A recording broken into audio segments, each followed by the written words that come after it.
అబ్బో ఇక్కడ కేజీ చీరలు కొంటే 1/2 కేజీ చీరలు ఫ్రీ అంట. మంగళ్య షాపింగ్ మాల్, కేజీల్లో సేల్, టన్నుల్లో ఆనందం.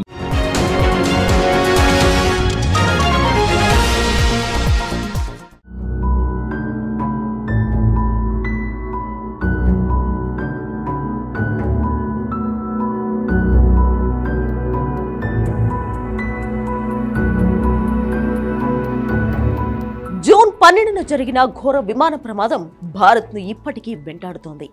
271 మందిని పొట్టన పెట్టుకున్న ఈ కష్టం శత్రువులకు కూడా రాకూడదనే అంతా కోరుకున్నారు. భారత్కు వచ్చిన కష్టాన్ని చూసి ప్రపంచమే చలించిపోయింది. చిన్న పెద్ద అన్న తేడా లేకుండా అన్ని దేశాలు భారత్కు మద్దతుగా నిలిచాయి. కానీ భారత్ అంటే గిట్టని శత్రు దేశాలు పాకిస్తాన్, బంగ్లాదేశ్ మాత్రం లోపల సంబరాలు చేసుకున్నాయి. ఇలాంటి సందర్భాల్లో పాకిస్తాన్ నుంచి అంతకంటే ఎక్కువ ఆశించలేం. కానీ దశాబ్దాలుగా భారత్ చేసిన సాయాన్ని మరిచిన బంగ్లాదేశ్ పౌరులు కూడా ఎయిర్ ఇండియా ప్రమాదాన్ని చూసి నవ్వుకున్నారు. సోషల్ మీడియా వేదికగా భారత్కు ఇది జరగాల్సిందే అంటూ పైశాచికానందం పొందారు. కానీ కర్మ అనేది ఒకటి ఉంటుంది కదా, అది ఎవ్వడిని విడిచిపెట్టదు. F7 క్రాష్ రూపంలో అదే ఇప్పుడు తిరిగొచ్చింది. ఆ డీటెయిల్స్ టాప్ స్టోరీలో చూద్దాం.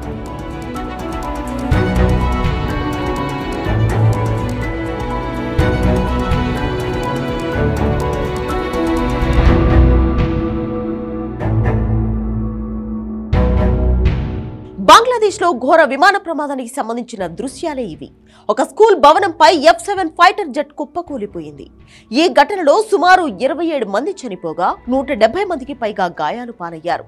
వారిలో మరికొందరి పరిస్థితి విషమంగా ఉన్నట్లు తెలుస్తోంది. పాఠశాలలో తరగతులు జరుగుతుండగా విమానం కుప్పకూలడంతో ప్రమాద తీవ్రత అధికంగా ఉంది. మృతుల్లో ఎక్కువ మంది పిల్లలు, ఉపాధ్యాయులతో సహా పైలట్ ఉన్నట్లు స్థానిక మీడియా చెబుతోంది. సోమవారం మధ్యాహ్నం 1:06 ఎయిర్ ఫోర్స్ శిక్షణ విమానం F7 BGI జెట్ టేకాఫ్ అయిన కొద్దిసేపటికి పైలట్ నియంత్రణ కోల్పోయారు. ఫలితంగా మరో 8 నిమిషాల్లోనే నేరుగా milestone school and college campus పై ఫైటర్ జెట్ కుప్పకూలిందని అధికారులు తెలిపారు.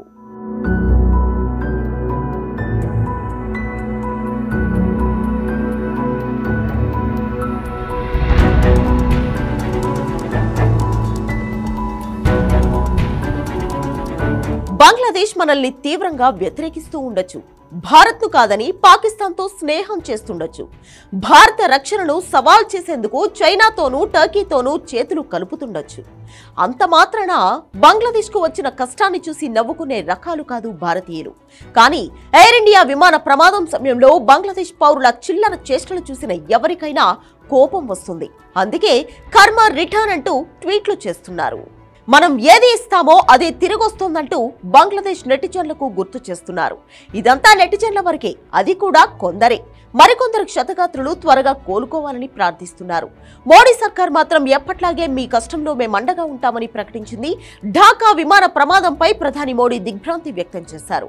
గాయపడ్డవారు త్వరగా కోలుకోవాలని ఆకాంక్షించారు. ఎవరు కష్టాల్లో ఉన్నా భారత్ నుంచి ఇటువంటి రియాక్షన్లే వస్తాయి. ఇది యూనస్ సర్కార్కు, బంగ్లాదేశ్ పౌరులకు అర్థం కాదు. కానీ వాళ్ళు అర్థం చేసుకోవాల్సింది ఒకటుంది.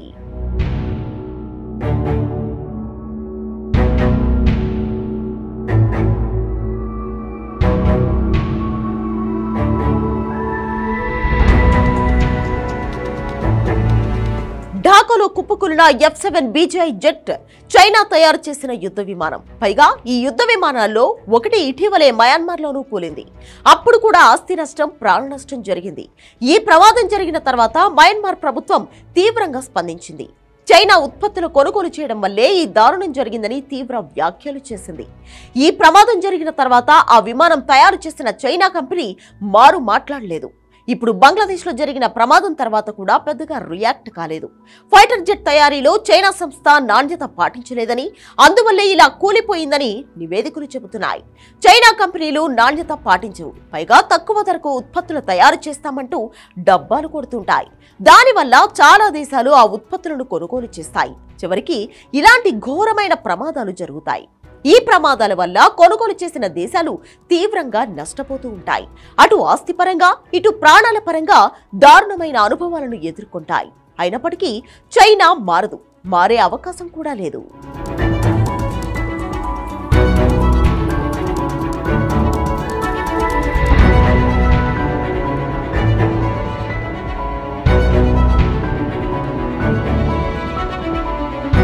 నిజానికి భారత్పై ద్వేషంతో చైనాకు దగ్గరైన యూనస్ సర్కార్ ప్రతి అవసరం కోసం బీజింగ్ పైనే ఆధారపడుతోంది. తిండి గింజల దగ్గర నుంచి ప్రతి వస్తువును చైనా నుంచే దిగుమతి చేసుకుంటోంది. అందుకే బంగ్లా తాత్కాలిక ప్రధాని యూనస్ ఈ ప్రమాదంపై చైనాకు వ్యతిరేకంగా ఎలాంటి వ్యాఖ్యలు చేయలేదు. విచారణ జరిపిస్తామని మాత్రమే చెప్పారు. దీన్ని బట్టి ఢాకా చైనా మీద ఎంతలా ఆధారపడిందో అర్థం చేసుకోవచ్చు. మరోవైపు ఈ ప్రమాదం తర్వాత చైనా నుంచి ఎలాంటి ఉత్పత్తులు దిగుమతి చేసుకోకూడదని బంగ్లాదేశ్ యువత సోషల్ మీడియాలో పోస్టులు పెడుతుంది. ఒక రకంగా ఆ దేశ యువతకు చైనాతో రక్షణ భాగస్వామ్యంపై క్లారిటీ వచ్చింది. రానిదల్లా యూనస్ సర్కార్కు మాత్రమే. మేడ్ ఇన్ చైనా ఆయుధాలు ఎంత పేలవంగా ఉంటాయో భారత్ పాకిస్తాన్ యుద్ధం తేల్చేసింది. డ్రాగన్ పవర్ఫుల్ గా చెప్పిన మిసైళ్లు సైతం తుస్సుమన్నాయి. అందుకే ప్రపంచమంతా మేడ్ ఇన్ ఇండియా ఆయుధాల కోసం ప్రయత్నాలు చేస్తోంది. కన్నింగ్ యూనస్ మాత్రం మనపై ద్వేషంతో మన శత్రువుతో చేతులు కలిపి దేశాన్ని నాశనం చేస్తున్నాడు. ఇప్పటికైనా ఎవరు మంచో ఎవరు చెడో గుర్తెరిగి నడుచుకుంటే బంగ్లాదేశ్ బాగుపడుతుంది. లేదంటే చైనా మాల్ లాగే ఒకరోజు నాశనం కాక తప్పదు.